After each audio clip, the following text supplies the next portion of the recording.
Bonjour à toutes et à toutes, ici Xflow et Charlieboy007 pour notre toute première vidéo en coopération.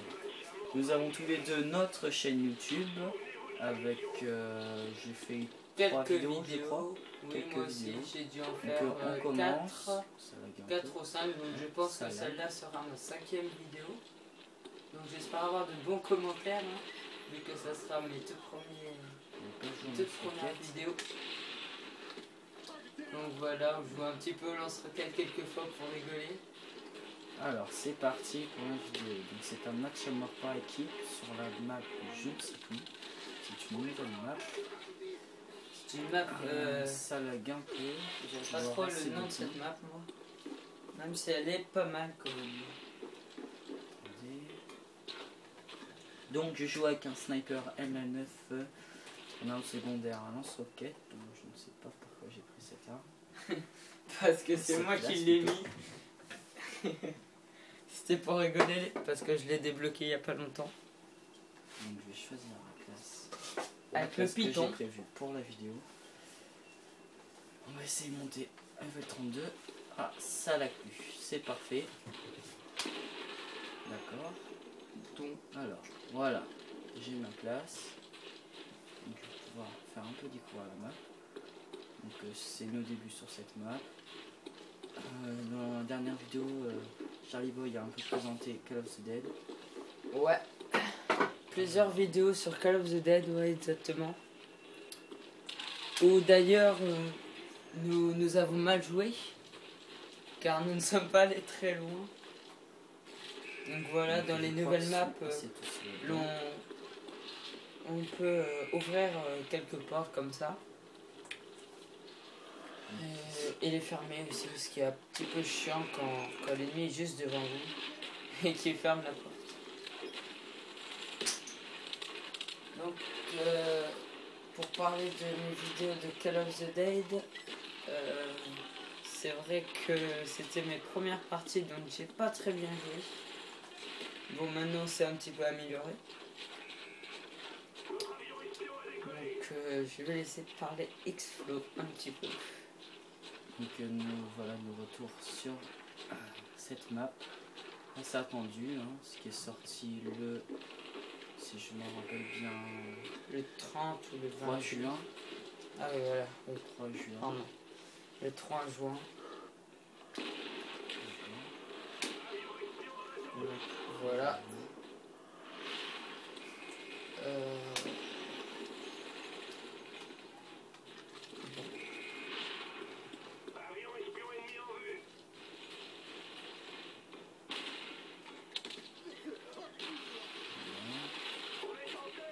Je vais mettre mon avion espion. Même ça c'est une arme assez bien, assez forte. Une arme que je recommande aux joueurs. Avec un silencieux, c'est parfait. Moi personnellement je l'aime pas trop cette arme. Mais c'est vrai que quand on la prend, si on commence à s'habituer, c'est pas mal. Mais si on est habitué à des armes automatiques, enfin qui ne tirent pas coup par coup, c'est un petit peu dur de s'habituer au tout début.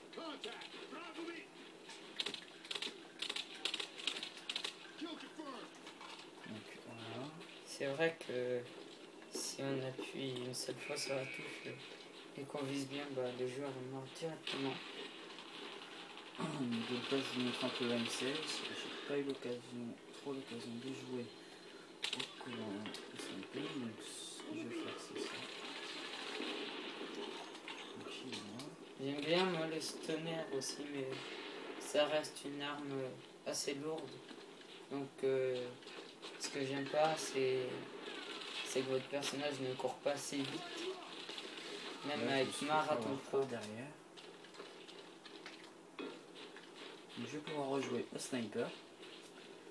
Tranquille. Si ça va pas. Oh.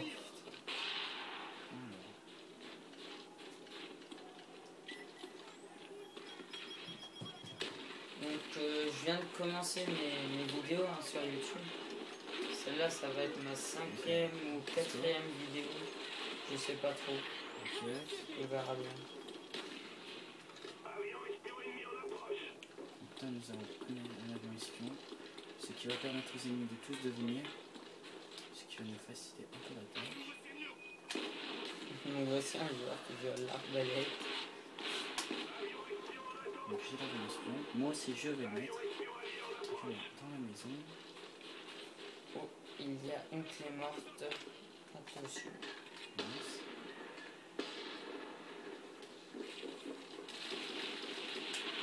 Donc voilà, donc le python est quand même une bonne arme pour les armes secondaires. Donc ça reste pas mal comme arme. Ça va, je la conseille assez bien. Le Sunos lui permet d'avoir une meilleure précision. Ouais. Et ça vous réduit un peu les dégâts. Ouais, bon, c'est mieux la précision que les dégâts parce que après ça dépend du genre que vous avez en face de vous. Donc si un allié ferme ça sur, quand vous passez en dessous, ça peut vous écraser aussi. Ce qui m'est arrivé 2-3 fois.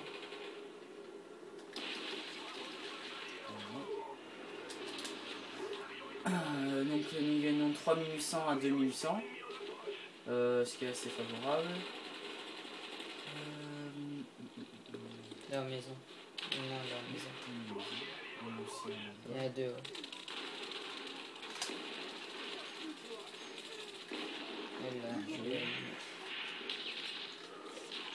Donc ce qui est bien, c'est quand on joue à 2, bah, on peut s'aider un petit peu. Ce qui est bien aussi dans Call of Duty Black Ops, c'est que voilà, ce mode de jeu, jouer à 2, aller en groupe, s'entraider, vraiment c'est bien. J'espère d'autant de Modern Warfare 3 qui va sortir. Ouais, j'espère aussi que ça sera mieux que Modern Warfare 2. Donc je ne parle pas des graphismes mais du jeu en coopération. Parce que les graphismes, il y a vraiment aucun rapport avec Call of Duty Black Ops. Hein. Que eux, je pense que c'est à cause du mode zombie qu'ils ont pu faire moins bien les graphismes.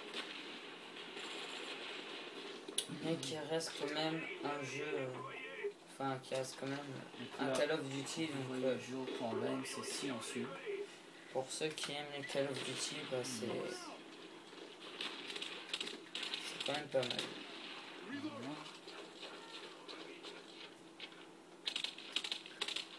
Donc je vais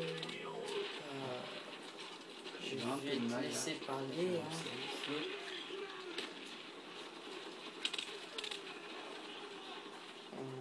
On a bien anti-espion, donc là ils vont tous venir.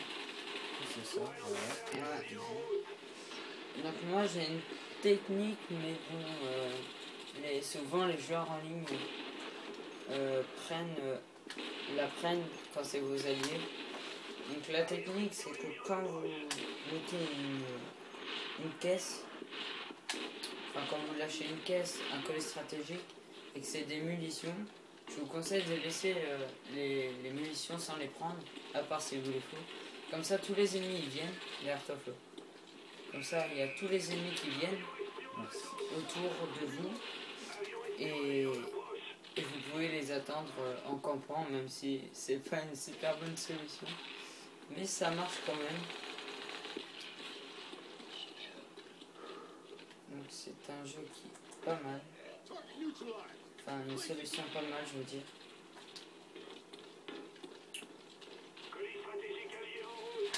Mais après ça dépend si vous aimez camper, faites cette technique, vous ne serez pas déçus.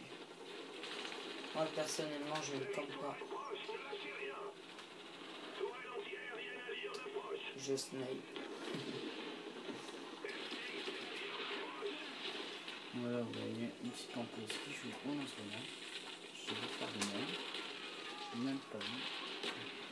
Ils ont mis une tourelle. J'aurais pas dû faire ça. C'est une tourelle pour les avions, pour détruire nos avions. Donc ce qui est un petit peu chiant quand même. Donc il restait plus que 35 secondes. J'espère que cette vidéo vous aura assez plu et portez-vous bien. Ciao.